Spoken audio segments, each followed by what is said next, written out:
You had a medical directive in New York, and all of a sudden you got in a car accident and you're now living in California as a resident. The doctors aren't used to seeing a New York power of attorney, and sometimes they may go, this is not in line with what we're used to seeing, and then they sometimes have to guess a little bit on what you do or don't want, because some states are really specific with what they'll allow you to indicate, like, do you want to be an organ donor? Do you want to be kept alive? Do you want CPR? And some states, they don't give you any of those options. It's like, if you sign this, you're saying pull the plug. So every state's a little bit different. So we like to just make sure that everything is up to date and current in the state that you're residing in.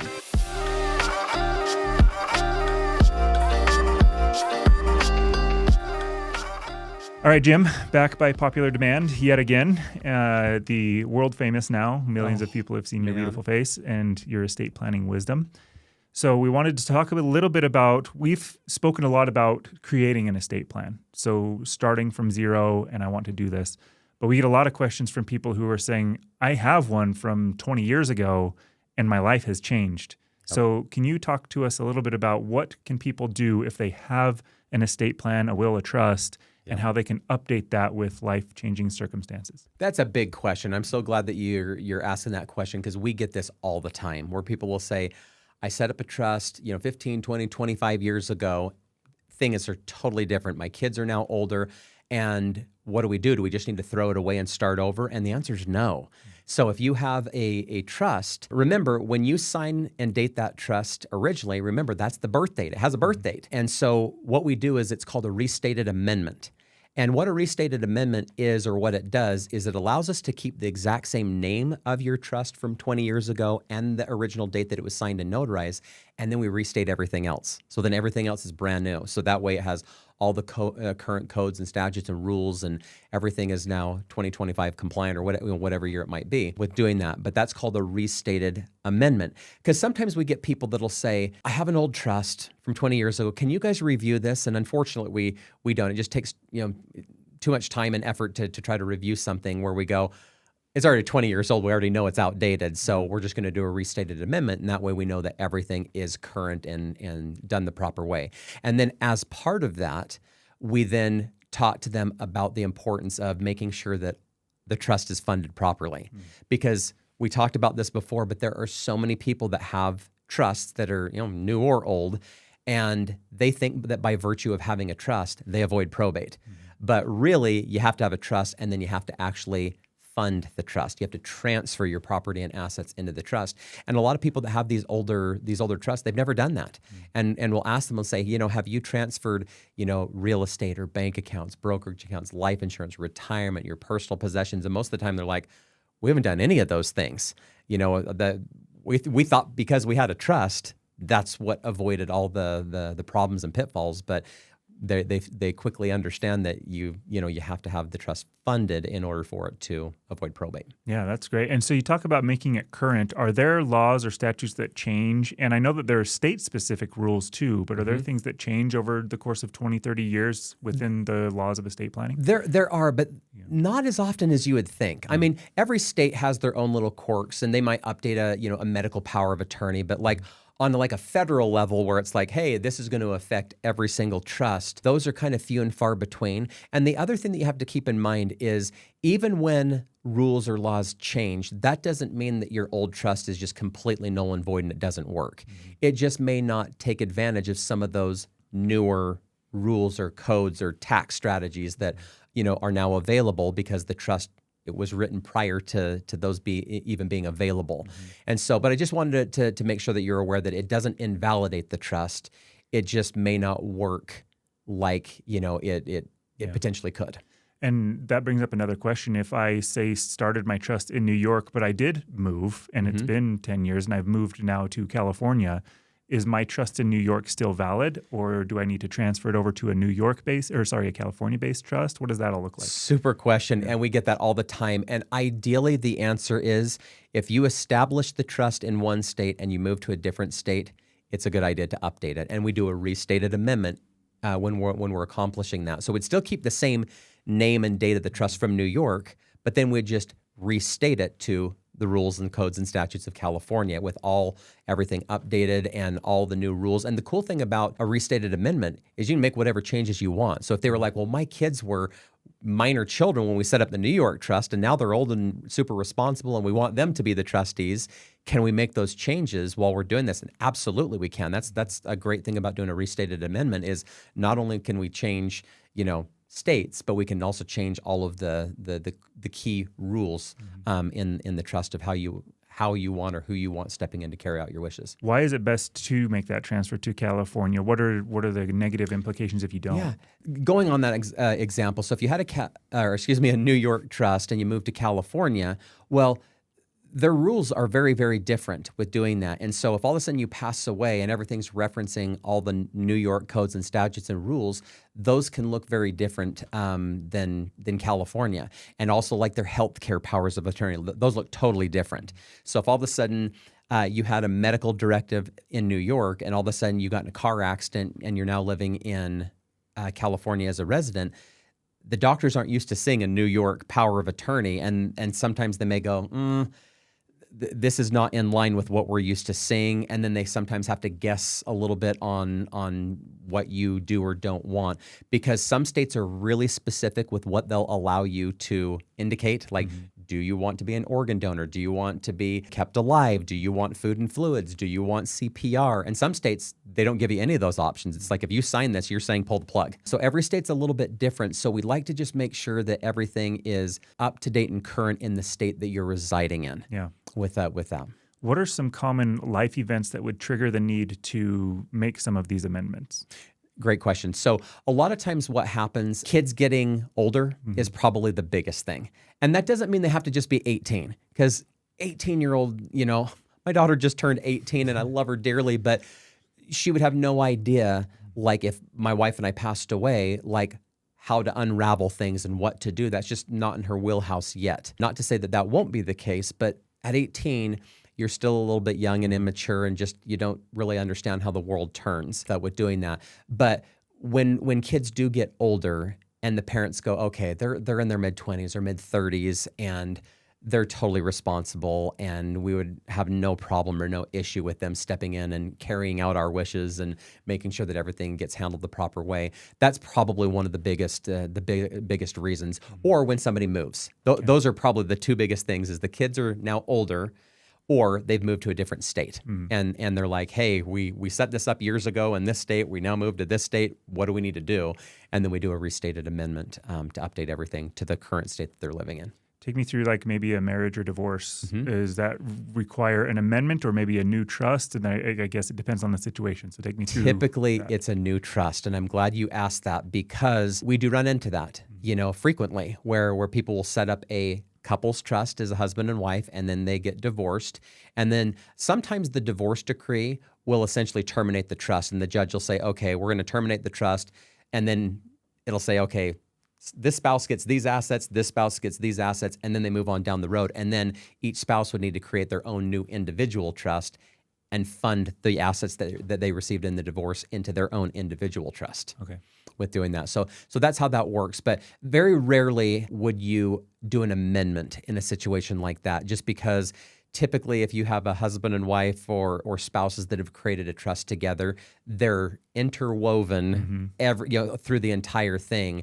And it just makes more sense to just terminate it and start over from scratch with a new individual trust. Would an amendment make sense if, for example, I had a spouse pass away years ago, I have kids, and now I got remarried, but I don't necessarily want to make her an owner in that trust because I've got these kids, I guess blended families, second and subsequent marriage. Absolutely. And that is a perfect scenario that we see or run into quite frequently, where a spouse will pass away, they created a trust, and then the surviving spouse now wants to make some changes. And whether that's including a new spouse, or they're like, I want to set this up and I don't want my spouse, I want this just for my children. There's something very important in that little conversation as well. A lot of people have this misconception or misunderstanding that, if a spouse passed away and they got remarried and they go, I'm just going to set up an individual trust and I'm going to name my children. And then when I pass away, my spouse gets nothing because they're not named in my trust and my kids get everything.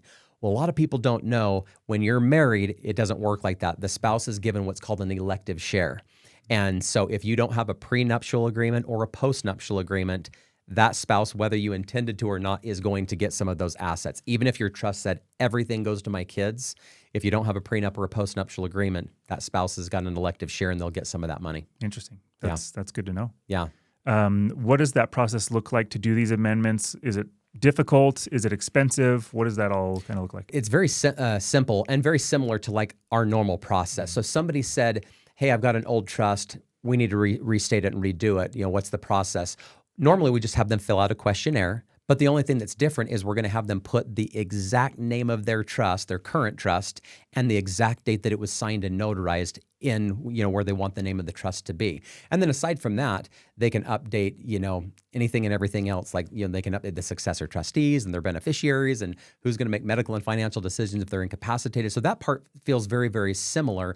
And then, we prepare the documents so that it always references that original trust name and the original trust date, but then everything else is completely brand new. Are they finding that that's within their trust documents? I'm assuming that date that Yes. it was originally so set up. it's typically at the end of the actual trust agreement, because sometimes people will have a binder, and the binders are big. You know that because we've done your planning, and the binders are big, and people are like, "Where's the date?" Well, typically the documents are going to be separated either by tabs or category, and then there should be one that says like trust agreement.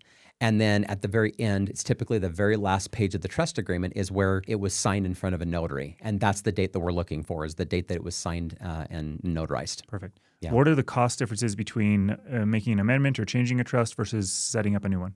That's a super question. And it's kind of a twofold question. It depends on if we originally created your original trust or if you had somebody else create your original trust. And I'll answer both sides of the coin.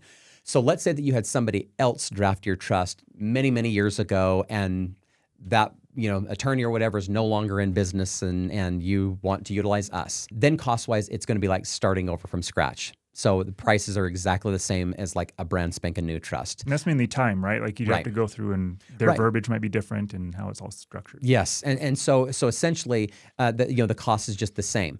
Now, if we had a client that we originally did their trust, so let's say we had a client, and we do this all the time, and we a client just a couple days ago that we helped them almost 20 years ago, and they're like, "Can you believe it? It's been almost it's been over 20 years, and my kids are all old now." And anyhow, it was fun to catch up, but they wanted to make an amendment, but there were so many things that had changed from when we originally did that. We said we just need to do a full restated amendment, redo everything on that. But because they were our original clients, then we charged $400. So it's cheaper than our normal price on doing that. And so you get a little bit of a discount if we've already worked with you and we need to do a restated amendment.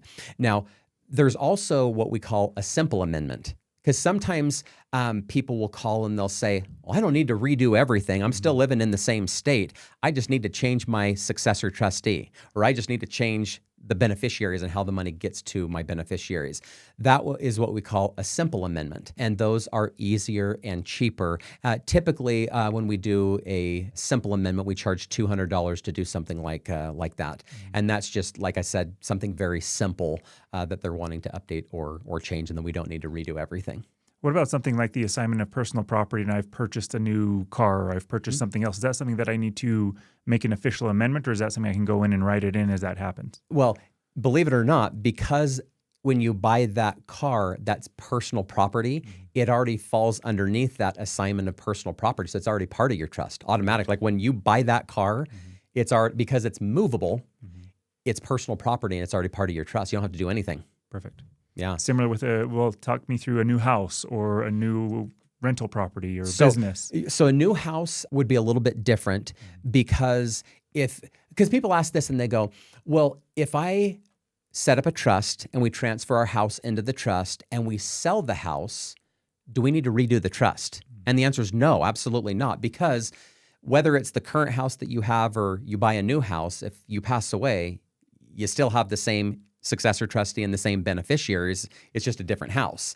Now, if you wanted to change the rules because you're like, hey, I got this new house and it's way more expensive and a lot nicer, and I don't want my kids getting, if I don't want them to sell the house and they just get this money too early, and you want to change the rules, then, absolutely we could do a little bit more of an intense amendment or an update on doing that. But simply selling a home, we don't have to change anything. We don't have to do any type of an amendment or an update. You literally just sell the house and it automatically comes out of the trust. You don't have to do anything. Now, when you buy another home, so let's say that my wife and I sold our home and then we were going to buy a different home. Doesn't have to be a new home, just a different home. Well, when we buy that different home, it does not automatically just go into the trust. We have to tell the title company that. Because if all of a sudden we went to buy this different home and we said nothing about our trust, the title company is going to put me and my wife on the title as joint tenants because that's kind of business as usual. And we don't want to be on the title as joint tenants because if my wife and I die, then we can't sign the deed over to the successor trustee and it's going through probate.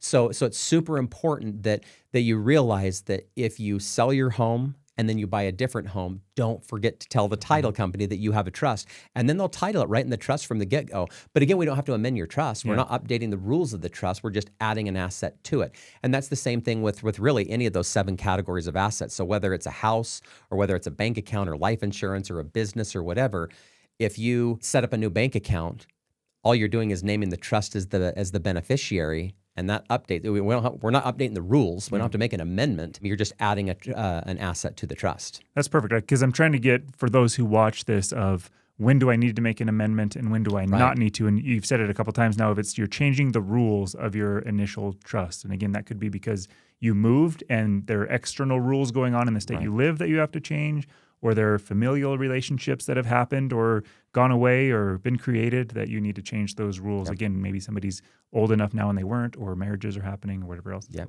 Another common time when somebody needs to make an amendment is when somebody dies, and not necessarily your spouse, but let's say that you've named a brother or a sister or somebody as a successor trustee of your trust or as your financial power of attorney, and you're like, they're no longer here to step in and carry out my wishes.